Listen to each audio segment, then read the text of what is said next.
welcome to another episode of We Don't Watch Movies, featuring me, Corinne. And me, Monze! Woo! That's the theme. Yep. For now. It changes every episode. Every episode it changes. It changes. You know every how episode. I do. Yep. This episode, we are talking about a movie I've seen, but Monze has not seen, called Bad News Bears, the original film. The original, yeah. It was Walter Matthau? Yes, exactly. Now, Monze, Yes. why have you not seen this movie? I don't like Walter Matthau. Oh, okay then. Why don't you like Walter Matthau? I don't know. Like, he's fine. He's in one of my favorite musicals, which is Hello, Dolly. Hello, Dolly's top 5 musicals. And he does okay there. I don't know. I feel like every character he plays is the same. And what kind of character It's sort is of that? a crotchety older man. And yeah, like, and I feel like even everything about him, like even his inflection, the way he speaks, and then he's not attractive, so it's like, why am I bothering? Damn. Listen, I want my eye candy, okay? And Walter Matthau is by no means eye candy. Not for you, anyways. No. Yeah. No. I don't know who thinks he's for eye somebody, candy. maybe, but not if for you. Anyone out there believes that Walter Matthau is eye candy, you let me know. 'Cause I need to know who those people are. We need to know you But exist. he looks like a basset hound. Yeah. You know, he has a basset hound face, and it's strange, and his head shape is a little weird. Now I'm just being mean. But okay, now you're being mean. Stop. George is like, he just bit Walter me Matthau again. is eye candy for me, and He's not eye candy. You don't lie, son of a jerk. So yeah. Anyway, so I don't like him. I know that when the new one came out in like 2001 with that guy from Napoleon Dynamite, I was like, oh, there's an older one. I think it's from '76. Yeah. And I was like, oh, Walter Matthau, because even then I was like, I'm not into it. So I don't know. I'm also sports movies, not my biggest thing. I know it's about baseball. Yeah. But I hear it's like a raunchy children's baseball team. Yeah. So I don't know. Raunchy from the 70s might be slightly different than raunchies from today. Yeah. Too, or even like when that remake came out. So, yeah. I guess we'll see how it is. I'm assuming he's just. I know. Sorry, can I go into what I think the movie? We can go straight into what do you think the movie's about? Let's segue I think right he's into an alcoholic. Yeah, he looks like an alcoholic. When you're describing him, like he's got the nose of an alcoholic. Like he's got like so the I'm red assuming nose. in the movie he's an alcoholic. Maybe because why would he coach this team? Like why would he of all people coach a child team? Maybe he's like on parole or community service, and it's like, oh, you broke a law, but you don't need to do time if you do this thing. Or maybe he's like the father or the stepfather to one of the kids, and the wife is like, you need to spend more time with your son. So he's like, all right, I'll do this kind of thing. That's exactly what he sounds like. Yeah. That's another one of my bad impressions. I've yet to show you a good impression of anyone yet, but one day. I believe it's in there somewhere. It's somewhere. Yeah. I can do a real good Minnesota. Yeah, well, you're right there. I've been hearing... I'm right there in the Midwest. We were watching Fargo earlier today, and it takes me a little while to get right there. But we were watching Fargo. I was showing Fargo to my students, and some of them are like, I don't know what they're saying. And I'm like, why? It's so easy to understand. I really don't understand it. That's pretty good. That's my Minnesota. That's my Wisconsin's here. Oh, wow. Regional Midwestern accents. Regional Midwestern accent. Wisconsin's right here. I'm losing it. You're going Brooklyn, yeah. Yeah, I'm going a little, but yeah, Wisconsin is, to me, I read it horizontally. Yeah. And Minnesota, to me, is a down. vertical. So that's the way I do it. And then Chicago is how I speak. So, yeah. ta-da! Ta-da! that bears. I'm watching the new Love is Blind, which is set in Minnesota, and one guy has a heck of a Minnesotan accent. He's got a heck of a Minnesota Literally. accent. A heck of an Okay, anyway, yeah. So I think Accent Corner brought to you by Capital One. Unironically. For some reason, yeah. Yeah, I'm gonna go with the jail. And then if I watch the trailer and it tells me different, I'm gonna go with like he has to do community service, and so he's like, all right, fuck it, I'm just gonna. This seems so easy. I'm going to coach this children's baseball team. I know I think one of the athletes is a girl. I feel like that's got to be right. And I know, don't give me any hints. And you're probably not even giving me hints. You're just like, And so they suck. They're terrible, and he's a terrible coach. Maybe he used to play baseball. Maybe he's washed up. Like he wanted to play baseball. Like in high school, he was like the high school star. And he started doing crime and falling into the alcohol.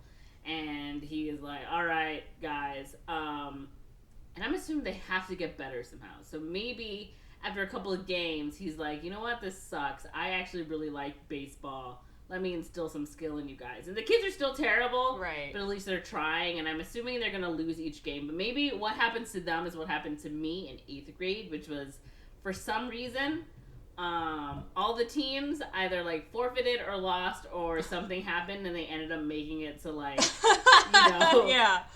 like the big competition. So they're at the big competition and they've lost every game and they're like, we really didn't even earn our place in here. It's like, listen guys, I don't care, go out there and play some ball. And they're like, oh, okay, thank you, Walter Matthau. And they go and they play, and you know what, maybe they still lose, but they're like, that's the baseball we've ever played. And he's like, and they're like, hey, Walter Matthau, you don't have to do this anymore. And he's like, good, and he walks away. He doesn't even like say. He's done. Yeah. Great! And he like, well, yeah. I don't know. That's my terrible version of what I think happens in this movie. Okay. Honestly, not that far off. Not that, okay. There's only so many directions you can go once you know, like, the general, I know it's about a children's baseball team. Like, there's only so many places you can go for that. Okay. That's true. I'm gonna look up the trailer. There is no limit to what Daughter of Ryan O'Neal. Especially a man like Morris Buttermaker. Buttermaker? Yeah. It's just a damn shame that none of the fathers had the time for me. God knows if I wasn't so busy down in City. I like that he's literally holding a Budweiser. The Bad News Bears.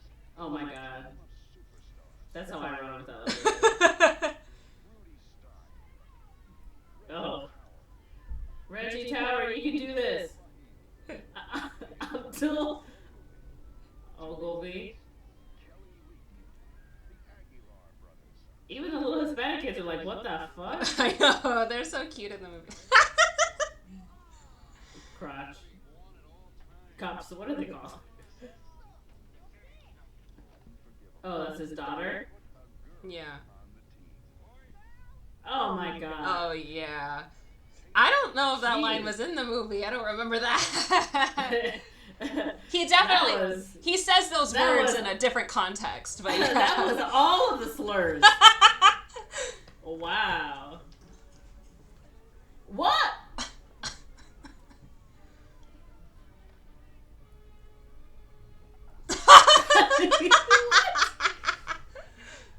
He just slide kicks him? Yeah.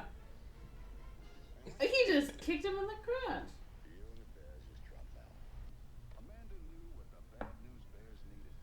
What do they need, Amanda? Don't ever say that word again.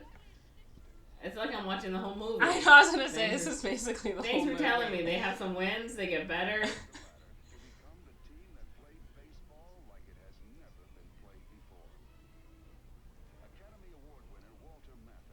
Academy Award winner Walter Matthau. In case you didn't know. Tatum O'Neal. The greatest champs who ever played ball. Like how they were just replaying what I read. I know. They're showing like the best hits. That was a long trailer. Okay then. Do you want to amend anything? Sorry, I'm reading the comments. The comments. Okay. So, probably not prison or jail. I'm gonna go with the second one. Maybe the mom is dead. Oh. Maybe he lost his wife, and maybe that's why now he's a big old drinker. But maybe he was always an alcoholic. Who knows? It was the 70s. Anyway. Yeah. I'm gonna say the wife is dead, and he doesn't have a job. He lost his job, and he's depressed, and he's an alcoholic now. And his daughter likes baseball, and he needs a job. He needs money, and someone's like, well, hey, you could coach a Little League team. And he's like, they suck, but my daughter's good at baseball, and he brings her on the team, and they start getting better, and then at the end, he's like, wow, I really bonded with my daughter, and also, I got a job that I love, and maybe it's not so bad that I lost my wife. Or maybe she left him. Ooh. One of those. Yeah. Okay. Those are my amendments. Cool. We'll get into it. I will say, I'd heard about Bad News Bears as a phrase and the movie for a while, but I didn't watch this movie until my stand partner in one of my orchestras recommended it to me. She did caveat it with, like, these kids are, like, cursing all over the place, and this movie could never be made today, but it's a fun movie, and it takes place in San Fernando Valley. And I was like, oh, well, that's where I live, so let me go watch this. And I watched it with Jesse, and we both had a good time with it.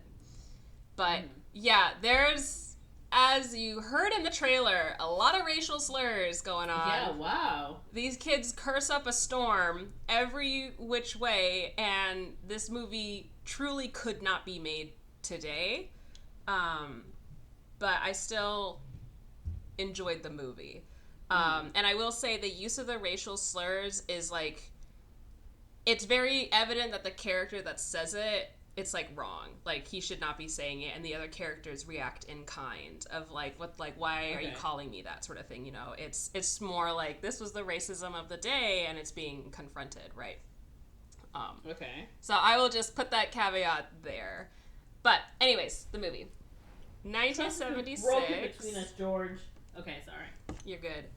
Morris Buttermaker, an alcoholic pool cleaner and former minor league baseball pitcher. So, yeah.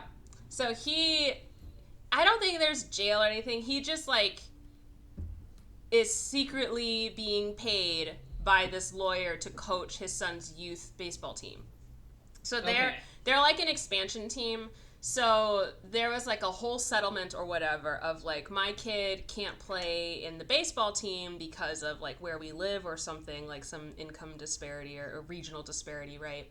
And they're like, they should get the chance to play in baseball. And they're like, okay, we'll make, like, a separate team for you guys. So it's the Bears, right?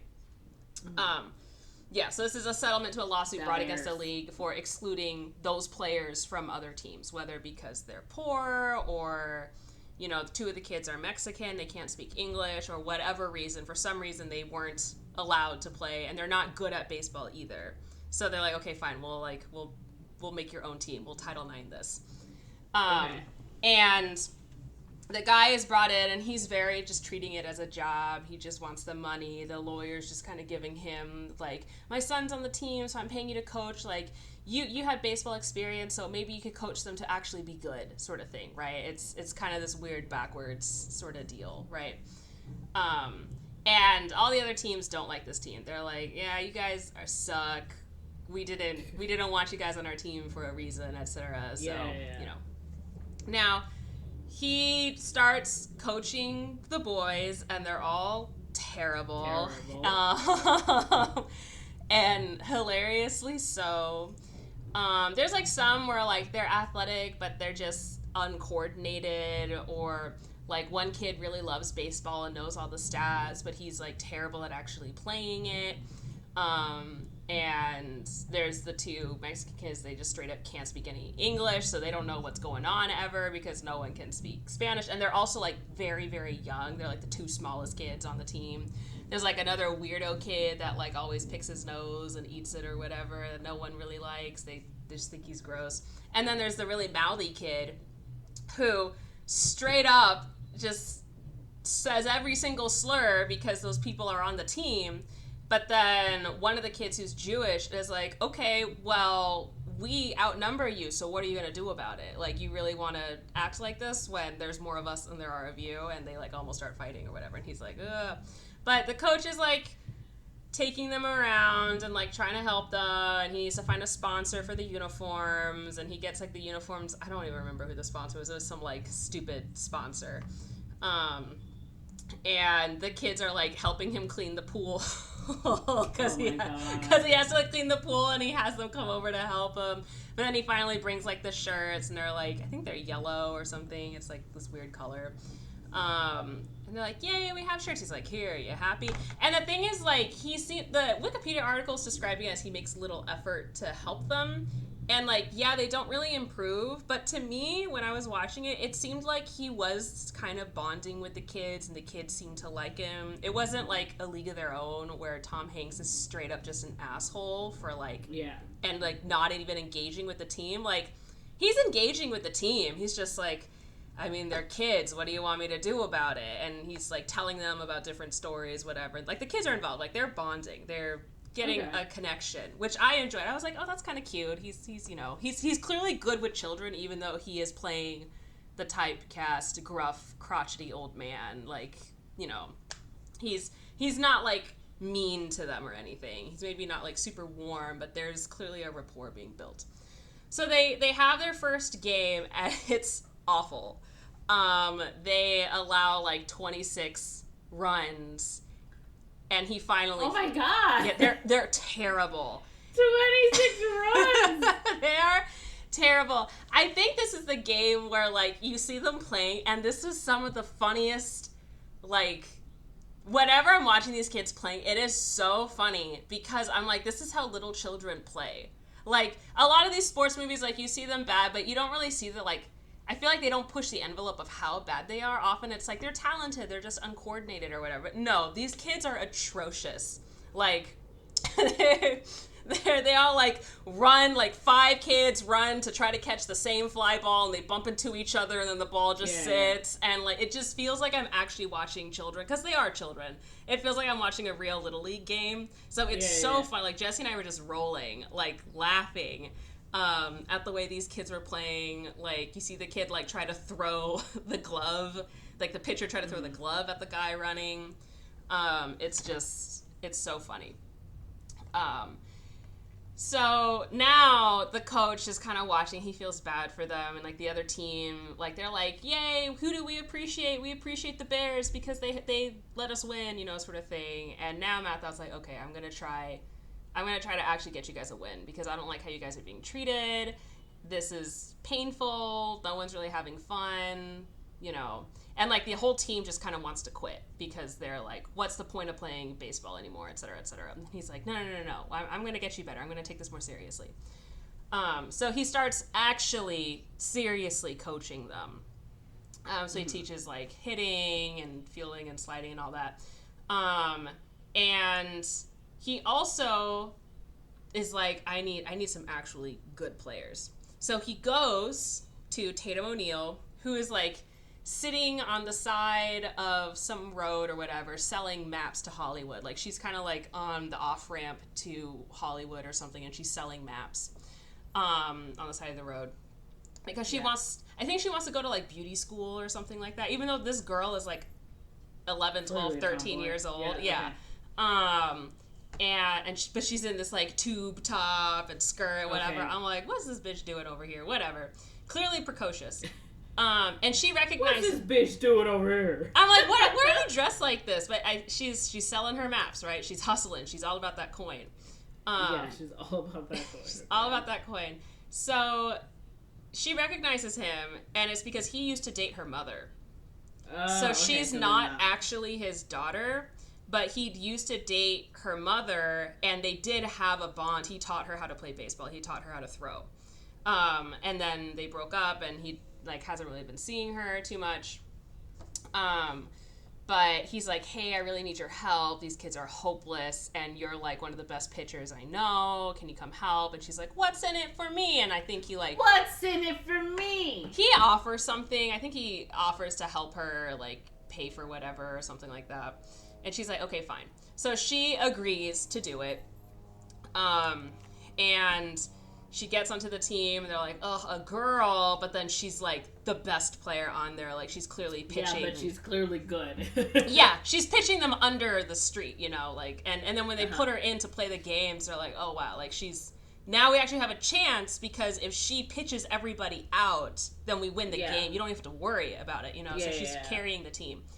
But then there's this other kid who, he's like, the whole movie, he just kind of like loiters, and he's got like this leather jacket and like this little tank top and like his motorbike. Like the random cool kid. Yeah, but he's also like clearly like a 12, 13-year-old boy who's acting like some hotshot greaser, flirting and hitting on grown women and everything. And it's like, who the fuck is this guy? And they don't want him in the park. They're like, get out of here. He's smoking cigarettes and everything, but he's clearly the neighborhood delinquent. Yeah. But at some point, they realize he's really good at baseball. So they're like, oh, we should try to get that kid. So the girl is like, let me have my way with him, whatever. Let me figure out, you know, whatever. So she goes over. I got this. Yeah, she's like, let me use my... Literally, she's like, let me use my feminine charms, you know, to go get this guy. And he's like, okay, fine. So they play they're playing like air hockey or something like that. They're at like some arcade.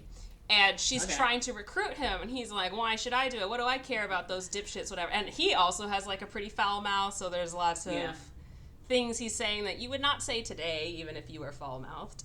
And she's like, we really need you. And then he's like, okay, what's in it for me? So they do, like, a bet. They're like, if you win this airsoft game or whatever game, then you're gonna, like, if you win, then I'll do something you want, and then, So, but she ends up losing. So, and she owes him a date, basically. And that's she comes to the car, and she's kind of upset. He's like, well, what? But then she's like, oh, but he still agreed. Like, eventually he shows up. He agrees to play anyways.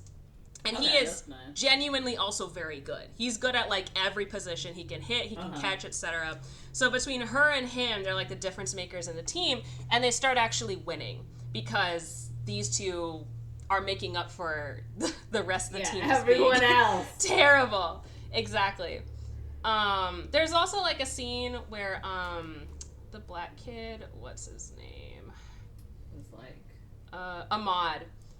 He plays in the outfield, and he really likes Hank Aaron, and he's like a really likable kid. But after like one of the losses or something, he gets like really embarrassed, and he runs away and like takes off all his clothes and climbs up a tree. And Walter Matthau goes up there and he's like, hey, what's going on up here? You okay there? Yeah, he's like, buddy? Literally, it's very like, what you doing up here? How are we doing? What a reaction. How can we get you out of the tree and into your clothes? Pretty much. Which, honestly, like, I really appreciated how he talks to these children, because it's not patronizing, it's not condescending, but there's also no expectation of them as an adult, but he still kind of talks to them like they're adults, like he's taking what they're going through kind of seriously, you know? Yeah. So he's like, what's going on? The kid's like, well, my big brother is really athletic, and I thought I would be athletic, but I'm like, I'm a failure. You know, it's very sad. I'm like, oh, so they have this like sweet moment in the tree, and I don't remember exactly what Walter Matthau says, but he says something to kind of like get him, have his confidence back. And it's like, you know, just keep doing this, you know, sort of thing. Like, don't worry about it. Like, you're going to play how you're going to play, etc. Maybe he tells them about, like, Hank Aaron and how he also failed several times or something. So they have, like, a nice moment. And eventually he comes down from the tree and puts his clothes back on. Good. He's not, like, naked, but it's, like, his uniform is off and he's just up there in, like, an undershirt and his underwear or whatever. Oh, I didn't think he was fully naked. No, yeah. I just wanted to clarify when I said he took his clothes off. Never entered my mind. I assumed he was in his undies. Yes.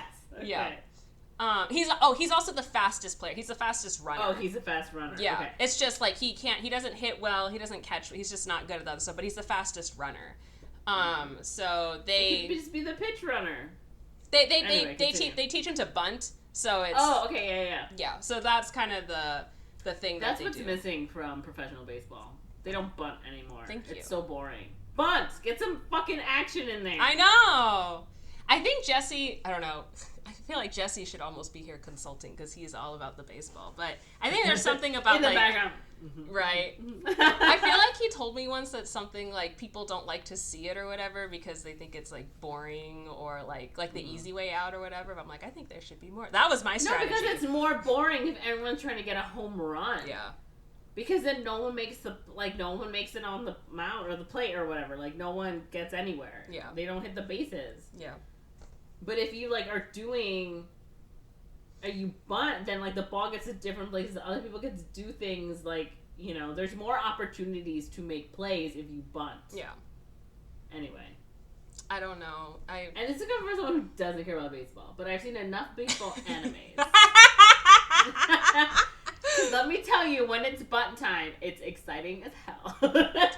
I used to bunt all the time because I could not kick that ball or hit the ball for shit like kickball or baseball. But it got to the point they knew I was gonna bunt, so everyone came like right up, like they're like 2 feet away from me, and I'm like, I can't. It doesn't matter where I hit this, you're gonna catch it. So the coach had to be like, be behind the pitcher, you are too close. Like they're like right there, like about to steal the ball from me before I can even hit it. Oh my god, that's so funny. I know, but anyways, so they start going on this actual winning tear. Okay. So they start going up, and they're going against the other one, the Vic Morrow team, which is like the best team there. Okay. So then we start seeing Walter Matthau and the girl, their relationship seems to start to get better, and she kind of even suggests like, oh, maybe like you could even like see my mom or something, because she clearly is like, she liked having him around, yeah, and so she wants to get them back together, but he's like, I'm a loser, whatever, blah blah blah. And then it doesn't say where it's in here, but at some point he says something to her and she like walks out the car or something, like they get into a fight, and she gets upset and it's like, fine, fuck you, you know, sort of thing or whatever. Yeah. Anyways, eventually they get to the championship game and they're missing so much in here. There's a game prior to this, like it's close to the championship. And at this point, Buttermaker's like, I really want to get these kids to the championship. I want them to win, etc. So he tells the delinquent guy, like, hey, just go aggressive. Because prior to this, it's very clear this guy is used to being like a loner, but now he's on the team, and the kids like him, and he likes being part of a group. He likes having this social group. He enjoys hanging out with them. So sometimes, like, a kid will try to go for a play, and he won't, like, go for it because he's like, well, he said he was going. Like, he's actually playing as a team. Yeah. But then eventually Buttermaker is like, hey, just go for it because you're the better player. Just do it. So he starts playing extremely aggressively, but he starts stepping on his teammates' toes. Like, someone's about to get it. He bumps in to go catch it instead. So he's playing, and the kids are now not liking it because they're like, what gives? He's stealing all the plays, so even though they won, they don't feel happy about it. Oh. Yeah. Mm-hmm. And then I think eventually, like, he realizes that because he's like, hey, do you want to do this and this? They're like, like, they don't really want to hang out with him after the game. Oh my God. I know! Like, there's so many, like, of these sort of interpersonal layers and how the kids are acting and stuff that I'm like, I'm really invested. And I think he almost quits the team or something, or he gets upset and he kind of brings up like, you're the one that was making me like you're sending me against the team kind of sort of thing. But and then we of course have like the climax of everyone is upset with each other, etc., and the coach is pushing everyone really hard and being mean to them now about them not winning, sort of thing. So now they make it to the championship game against the other team, the Yankees. So that one's Vic Morrow, and his son is the pitcher. And he's very, the coach is very competitive. And like the other team is playing dirty against them. They're like sliding and hitting, whatever. I think the girl pitcher gets injured at some point. So they're worried. Okay. And Buttermaker's kind of losing it. But then they see, the other team's pitcher does something. He pitches incorrectly or what, he does like a play, or he doesn't listen to his dad or something. And the other coach gets so angry with him, he hits his son in front of everybody. And everyone is kind of like, Yeah. Oh, what was it? For ignoring his orders and intentionally. Okay. They said this is when Turner strikes his son Joey, the pitcher, for ignoring his orders and intentionally throwing at the batter's head. Yeah. So he gets mad at his son, hits him. Everyone's like, oh, and then the son kind of glares at him, and he ends up like not pitching.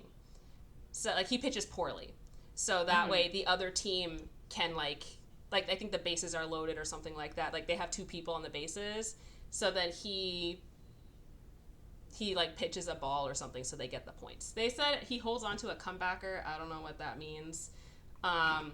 Either way, the son rebels against his dad by allowing the other team to score, so they're still in the running. So now Walter Matthau watches this and he's like, okay, you know what? I just want these kids to have fun, because that's the whole point. If they're not having fun winning, it's not worth it. I want them to have fun. So what he does now is he lets everyone go play. So there's like a few kids that like never play. They're the bench warmers. So he lets them go play. And this includes like the booger kid. There's like a scene earlier where like the booger kid's getting bullied at school, and then the mouthy kid sees this and then like kind of fights to protect him, and then like they start having a friendship now. And they've also had other fights and stuff. So he lets everyone play. Even if they're not good, whatever. They're like, it's going to cost again. He's like, everyone should get a chance to play, because this is about everyone having fun. Wow. I really didn't read Walter Matthau's character correctly. Continue. And then, so their team ends up losing.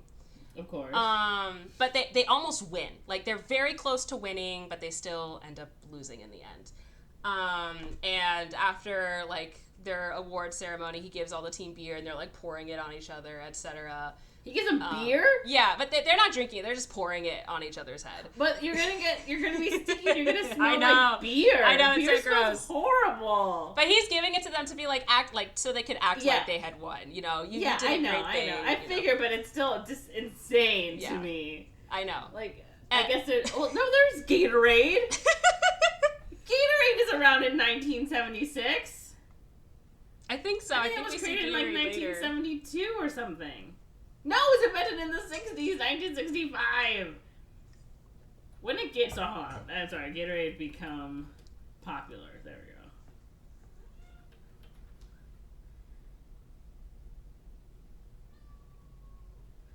I guess it became more popular because of Michael Jordan, but still crazy.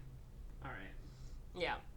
So everybody reconciles. I think Walter Matthau kind of agrees that he'll try to go on a date with the girl's mom his again. ex-girlfriend. Yeah, that because it's like, oh, she misses you, whatever. And he's like, okay, fine, I'll go reach out to her. So it's like, so basically he broke up with her because he was like, I'm a loser and you deserve better, kind of thing.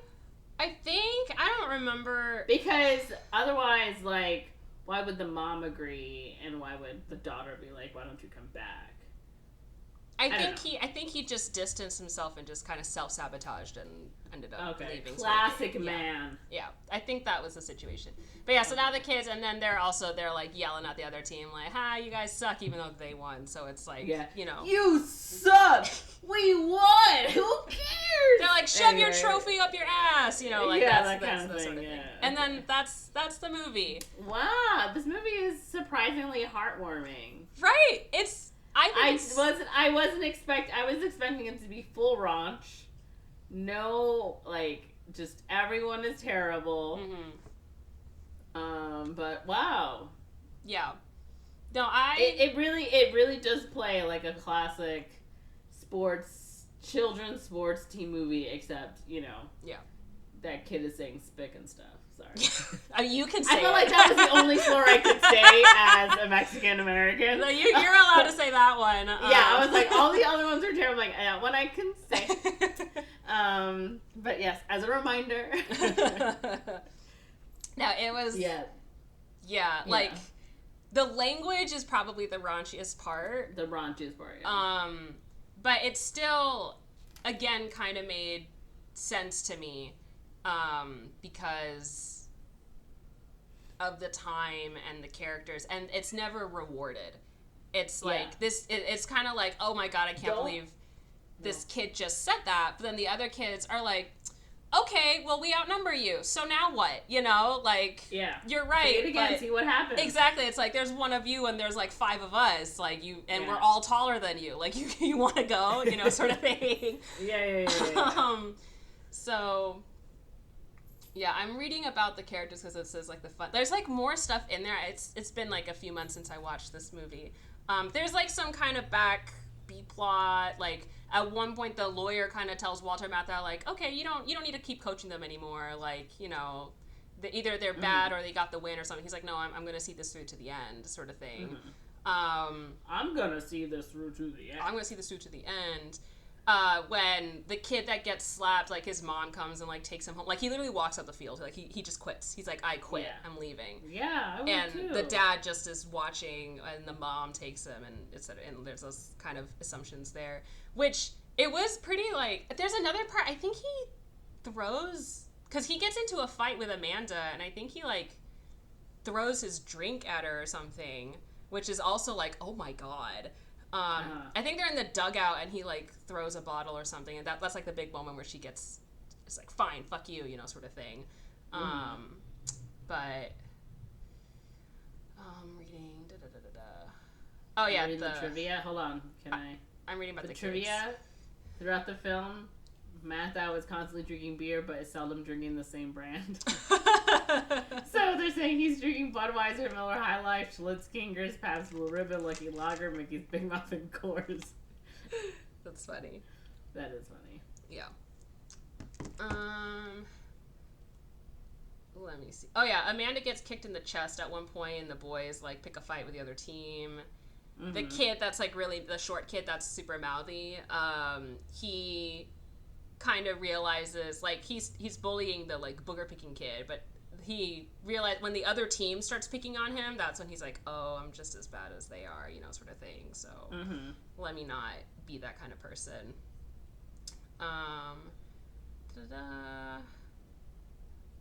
Yeah, there's like an overweight kid. He breaks Walter Matthau's windshield with his baseball in the first practice. He's always insulting people.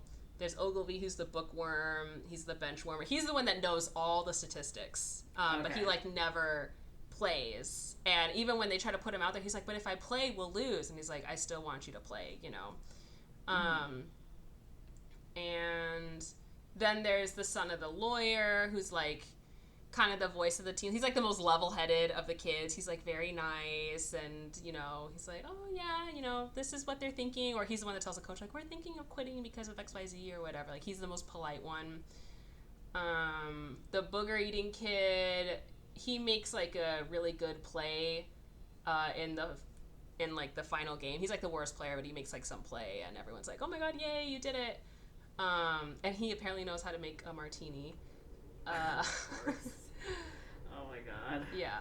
Oh, and then one of the Mexican kids, he's so short that like the strike zone doesn't exist for him. So it's literally so he like automatically gets like a walk or something like that. Like there's no way to strike him out. He just doesn't even have to swing. And that's funny. That's funny. Yeah. And then there's Rudy Stein, who is a relief pitcher with glasses. He pitches, but he's terrible at hitting. And the coach tells him to intentionally get hit by the pitch so that he gets a walk. So he can walk. And he's like, yeah, he's like, I don't want to get hit by the ball. Yeah. He's like, ow, ow. That's funny. That's funny. Yeah, and then that's pretty much it. Yeah. So those are like the small things that the kids do. But yeah, I really liked this movie. I like it more than A League of Their Own because as much as I enjoyed A League of Their Own, especially the whole kind of like based on a true story thing, I felt Bad News Bears was more genuine and authentic. Because A League of Their Own, it was like, what, made in the 90s, and they're trying to show, like, the old school sexism and racism. Yeah, and then also they're trying to be like, hey, remember, you forgot about this. Yeah. Kind of thing. Yeah. But what I didn't like about it was there is still the 1990s sexism that they are not conscious of informing the story. You know what I mean? Like, it's like they're still writing in certain things that would still be seen as sexist, but they're only focusing on like the old school sort of sexist stuff. So even though I like the movie a lot and I like the show a lot more, it's still, I felt like Bad News Bears, for as offensive as it is, it felt more a product of its time, and I felt like the critique of that was more successful, you know, because we see the children kind of grow and learn to, like, maybe don't use this language or become friends with the people they were insulting and had views of, right? And it just felt, I guess just more genuine or authentic in the message than maybe A League of Their Own. That said, if you don't want to watch something that has slurs in it, that's totally fine. But it was, and I thought it was funnier. I thought it was surprisingly very heartwarming. I thought it actually had a pretty progressive message regarding, like, hey, don't hit your kids. Because as soon as he did that, and this is made in the 70s, set in the 70s. As soon as he did that, everyone was like, whoa, what the fuck? You know, you should not do that. So even though there's, and like any other times of like abuse where like he throws the beer bottle like right above her head or something, it's still framed as like he is the bad guy. None of it is normalized, which I think is also, you know, what I enjoyed. It was like, this is not normalized. These people know this is wrong, you know? Yeah. And considering it was written and filmed in the time period that it is set in, I don't know. I responded to it a little more. And I really enjoyed it, so. Okay. Yep. And just the kids. I think knowing that it's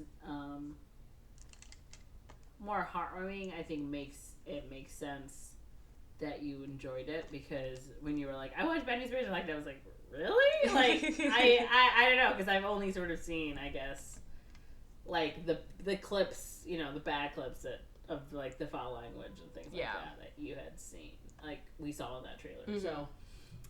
Okay, interesting. Yeah. It was just cute to see. It was kind of found family-ish, like in a sports movie.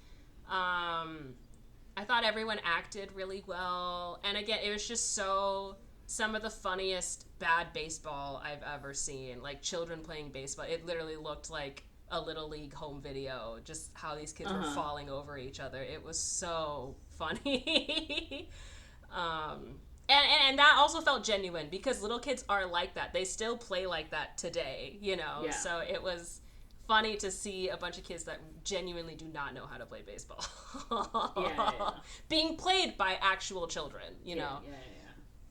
So, and the entire music, this was the second reason why I watched it, and the whole reason why my stand partner brought it up. We were playing Carmen, and the entire soundtrack is Carmen.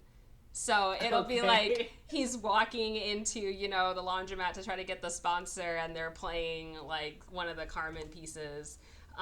Or like they're about to start the game and it's like the trumpet off screen, like that's so